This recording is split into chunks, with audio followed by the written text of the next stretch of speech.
Hello, Tim here. Welcome to my channel.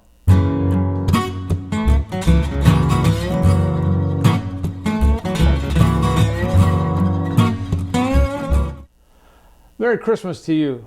In today's episode, I'm going to talk about making a nativity set. Last year was a project that I started, and this year I made the box to put this in. And I wanted to do a set that doesn't involve carving, but it does involve a little bit of creative turning. And I'm going to go through the steps and how I made each component. We're going to start with the stable. Now, the first thing I started with is what size the stable should be.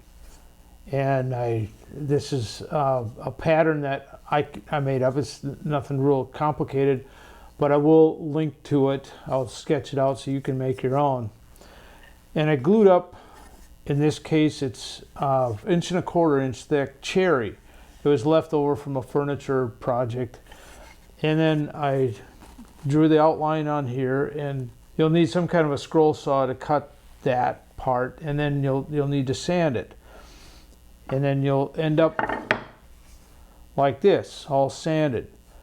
Now there's a step in here, you can do it at any time, but I did it early, sand everything down to probably about 180 grit, and then I dyed this with an aniline dye.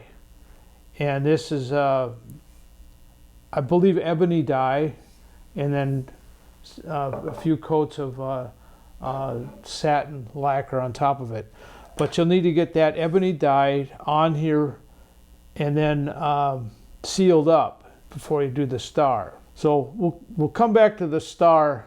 That's the fun part. It's fun to do, but there's certain things you got to do to prepare for that.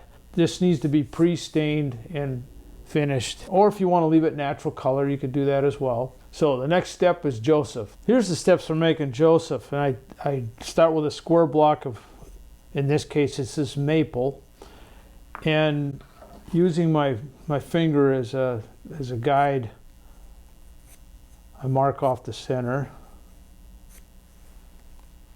and both sides.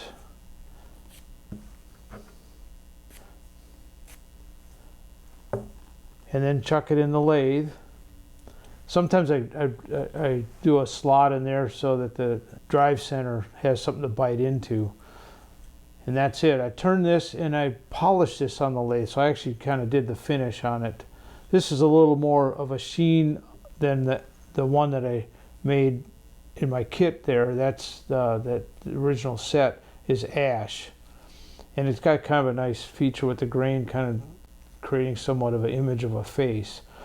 So this one's just got an oil finish. Next is Mary, which is very much the same, but you need to pay attention to some feature about Mary, and we'll talk about that when it comes to making the box.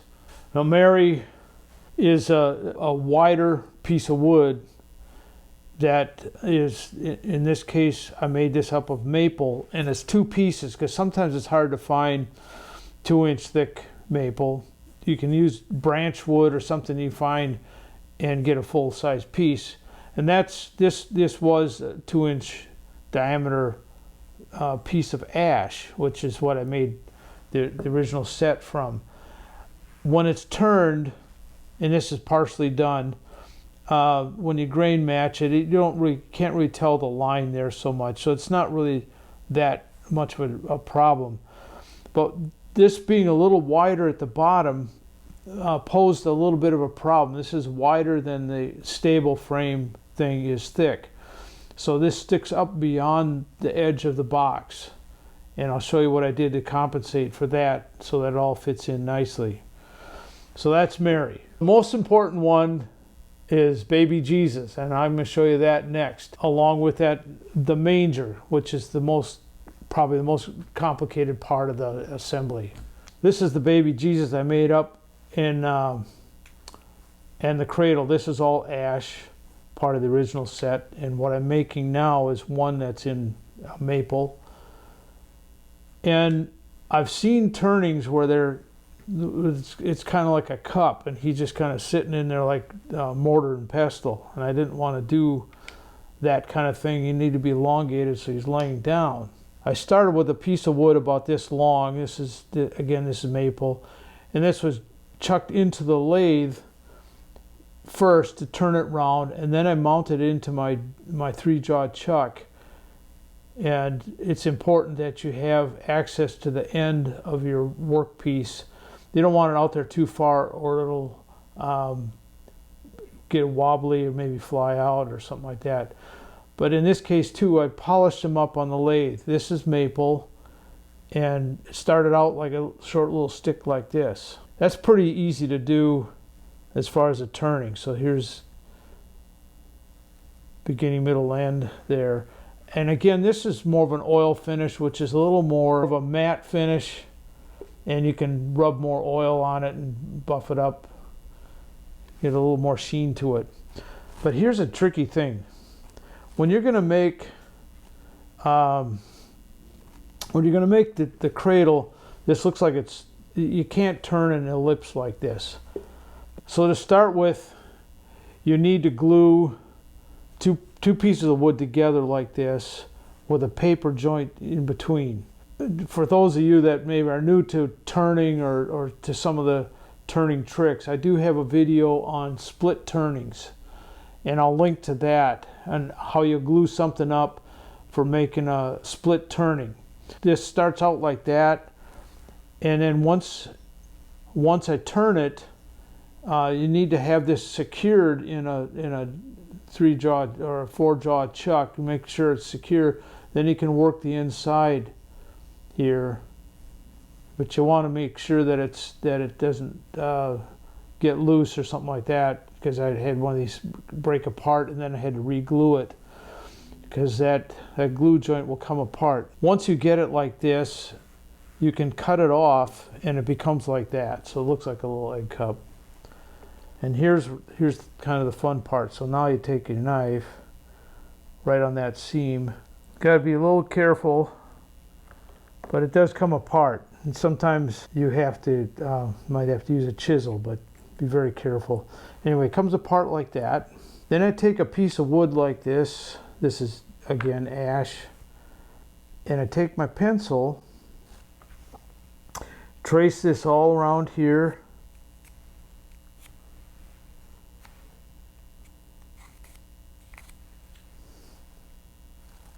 Not very dark, but you get the idea. So that profile is what you need to cut out now on a scroll saw, so it looks like that. And then I use a small little drum sander to sand the inside of this so that everything pretty much lines up. There's a couple ways to glue this up, this assembly. And I'd probably recommend just doing one side at a time. Just make sure it doesn't slide on you, and make sure that inside is lined up. Sometimes I leave the outside, this is still rough sawn. You'll deal with that after it's glued together. So just make sure the inside, because that's the hardest part to get smoothed out. So once that's glued on, then glue the other side on. And you can use tape, like masking tape or rubber band around the bottom here, because it'll stay put, and then maybe a clamp on the top. And you could even rub the joint with some glue and just let it sit, and it'll be fine too. It'll hold together. So once that's done, then you can take your sanding block and file and smooth the outside to make it like that. So it looks like a little, I guess, little bathtub in a sense.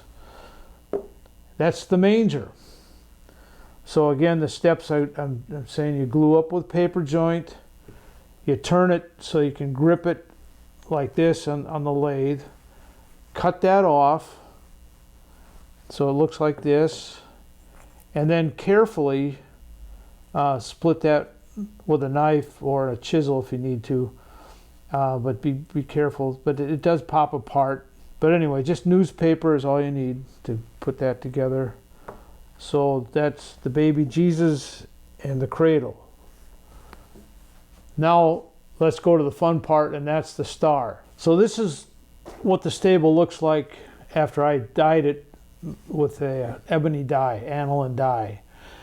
And I put a sealer coat on here. I just used some spray shellac sealer coat on here, and it'll top coat it later. Now to start out with making these little points of the star, they look like little tiny bobbers. But I glued up again, this is 3/8 of an inch thick birch is what I used. And it's about 3/4 inch square. And you need to be a little careful when you turn this, because if you drive a center in here, that'll split apart. This has got a paper joint in there like the manger piece did. And it looks like a little fat pencil, but that's what I chucked into my lathe chuck so I could leave this exposed to be able to turn that down. And you'll see in the pictures on the lathe that you come to a point here, and coming back into the short, there's kind of a long sweeping angle and a short one. And it doesn't really matter too much. I make 2 fat ones and 2 skinny ones. So this is about a 1/2 inch diameter. This is a 1/4 inch, and these are the star points. So when you're turning this, and you don't want to have too much out there because you lose a little control, but you need enough to bite to hold your workpiece. And be careful of the chuck you're getting, because I've had a accident hitting that with my thumb, so you just want to be careful there. Just a word of caution. So be careful that this doesn't come apart if you punch a hole in there. I'd cut a little slot in there to run your drive center on there to make it round, and then you can put in your chuck. So once you got that part done, then the fun part is you got little, almost looks like a conch shell or something like that. So then these come apart real easy. Actually, this one just came apart just now. So I got a little paper joint on the back side, and usually what I do is take some fine sandpaper and rub that off. So here's another one. Sometimes you need a little bit of, yeah, there it came apart. So then choose your pieces, and I make sure that you do I would recommend doing the upright one first. And I have it stand a little bit proud of the point. And then the opposite one. And the glue I use is E6000. And that's why it's important to have a finish on here. So I'm not going to glue these on right now. Just for purpose of demonstration, I want to show you what I do. So your big points go vertical and horizontal, and then diagonally the short ones fit in there.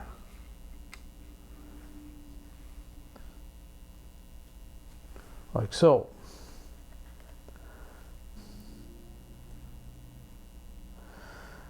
So you might ask yourself, why make it like this? It seems complicated. And I like complicated sometimes. I have a knack for making simple things complicated, but it's kind of fun because I didn't see this anywhere. I looked online and I didn't see anybody else having done this. Not that I'm totally original with it, but if this is too much busy stuff, you don't need to do it this way. And with the manger, you could make a little square box out of it and not do any turning on that. You could cut this out of a piece of plywood or something like that. But just notice that I left on this one here, I left these points sticking out. And that created a little bit of an issue with the box. And we'll talk about the box now. I can't lift this up here because it'll fall down. But anyway, that's what it'll look like when it's all glued up. And once that's done, then I seal coated it with several coats of Watco satin lacquer, spray lacquer, aerosol. So that's what I did to finish that up, and then that's complete. All right, the final step is making the box. Now you could just not have a box for the set. Because of the points on the star being a little bit vulnerable, I chose to make a custom box. Here's the finished product, finished box, and we'll talk about how I made the box. This is how everything stores in here. So you'll notice that I did a little relief cut up here to allow for the star to not hit those, and added felt in the background. So I made the raw box like this. This is just pine and 3/8 inch thick birch, and I burned my maker's mark in the hole there.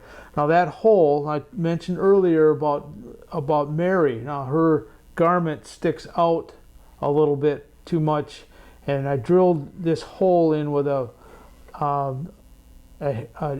bit that's used for making cup hinge, 35 millimeter cabinet door hinge, so it doesn't, the spur of the bit, the center of the bit, didn't go through the face.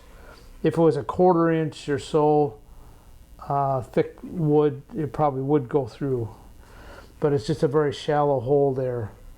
So I did that on the drill press. And for Mary, to keep her centered in there, it's not for any particular reason other than to try and have this cradle to keep her from rolling around so that the lid would stay shut. I made a little template to line up this 1/4 round molding so that she would be able to stay there, and the other two figures could lay on the inside. You may choose to do some felt. This one's blue. I think black looks a little better, so I don't know if I'll use the blue or not. But this template became quite useful for laying out, cutting the felt. You could use the stable outline to cut the outside, but the inside here, you can use this to guide that cutout and lay it in there. So the box was nearly done. Now, before I put the felt in there, I did pre-finish the box. This is hinged opposite from that one, but that wasn't by design. I did it upside down, but it doesn't really matter, I guess. And the hardware, basic butt hinges, and the clasp I got from Hobby Lobby. They're not very expensive. You can buy them as a set of 3 or 4, whatever they were, for $1 or $2. They're not very expensive at all. The final thing I want to point out is the graphics. And the graphics, my daughter did this, and she's a graphic designer, and she did this on a Cricut machine. And I've never used one myself, but you can do a lot of decorative stuff, adding for plaques, and we've made name tags. We did all kinds of stuff. She makes greeting cards using that machine, and it's like a vinyl sticker, I guess. So that was on the outside, nativity set, and on the inside is the Christmas story. For unto you is born this day in the city of David a Savior, who is Christ the Lord. And this will be a sign for you. You will find a baby wrapped in swaddling cloths, lying in a manger. Luke 2:11 through 12. So Luke 2 is the Christmas story, and that's what this is all about. So the added graphics on here is kind of meaningful. So it can become a tradition. The box, the set, and you can store this on a bookcase, so you have it safekeeping as an heirloom. But as you open it up every year with the grandkids or the little ones, I know my grandsons will probably play with these, but they will know the Christmas story as well, and that's the purpose of doing this. So again, Merry Christmas, and thanks for watching, And please give it a thumbs up if you would, and please subscribe, and we'll see you next time.